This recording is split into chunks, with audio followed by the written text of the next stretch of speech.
বাংলাদেশ চিকিৎসা 23 অনুযায়ী যথাযথ কার্যকর এবং দ্রুত বাংলাদেশ হোমিওপ্যাথিক চিকিৎসা শিক্ষা কাউন্সিল গঠন করতে হবে।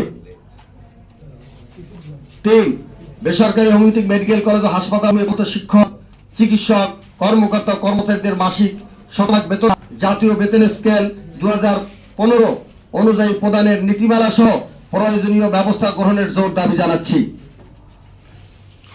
সুচিকিৎসা নিশ্চিতে বিদেশ থেকে মানসম্মত ঔষধ আমদানির ক্ষেত্রে জটিলতা দূর করতে হবে।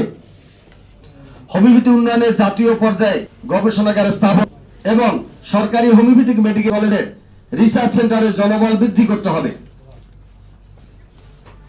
প্রকল্পের অধীনে হোমিওপ্যাথিক চিকিৎসকগণের পদ বহাল ও রাজস্ব খাতে দ্রুত স্থানান্তর করতে হবে। স্বাস্থ্যসেবায় হোমিওপ্যাথি চিকিৎসকগণের অবদানের বিষয়টি বিবেচনা নিয়ে আমাদের 6 দফা দাবি দ্রুত বাস্তবায়নে আপনাদের মাধ্যমে সংশ্লিষ্ট কর্তৃপক্ষের দৃষ্টি আকর্ষণ করছি। এতক্ষণ ধৈর্য সহকারে আমাদের বক্তব্য শোনার জন্য সকলকে আমাদের পক্ষ থেকে কৃতজ্ঞতা ও ধন্যবাদ জানাচ্ছি। দয়া করে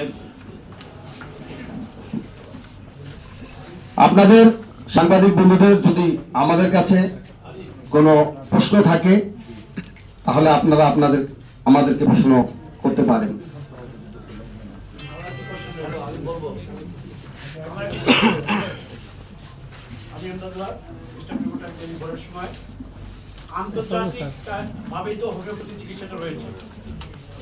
আন্তর্জাতিকভাবে সংবাদ সম্মেলন চলতেছে, যারা চিকিৎসক তাদেরকে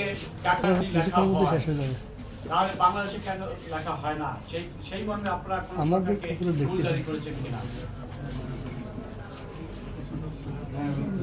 আচ্ছা, আমাদের ডিগ্রি কোর্স বাস্তবায়ন কমিটির সভাপতির দায়িত্ব পালন করেছিলেন এবং সরকারি হোমিওপ্যাথিক মেডিকেল কলেজের অ্যাসিস্ট্যান্ট প্রফেসর হিসাবে ছিলেন সাবেক সহকারী অধ্যাপক আমাদের সকলের প্রিয় ডাক্তার নজরুল ইসলাম ভূঁইয়া এই বিষয়ে বসে বলেন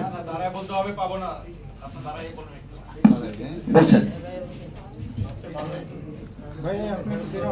আউযু বিল্লাহি মিনাশ শাইতানির রাজীম বিসমিল্লাহির রহমানির রহিম। সাংবাদিক বন্ধুগণ, আপনাদেরকে আন্তরিক ধন্যবাদ জানাচ্ছি। আপনারা জেনেছেন আমি ডাক্তার মোহাম্মদ নজরুল ইসলাম ভূঁইয়া বাংলাদেশে হোমিওপ্যাথিতে সর্বোচ্চ ডিগ্রি প্রাপ্ত চিকিৎসক। আমি ঢাকা বিশ্ববিদ্যালয় থেকে আমি এই ডিগ্রি নিয়েছি, BSMS ডিগ্রি, এবং সরকারি হোমিওপ্যাথি মেডিকেল কলেজ এবং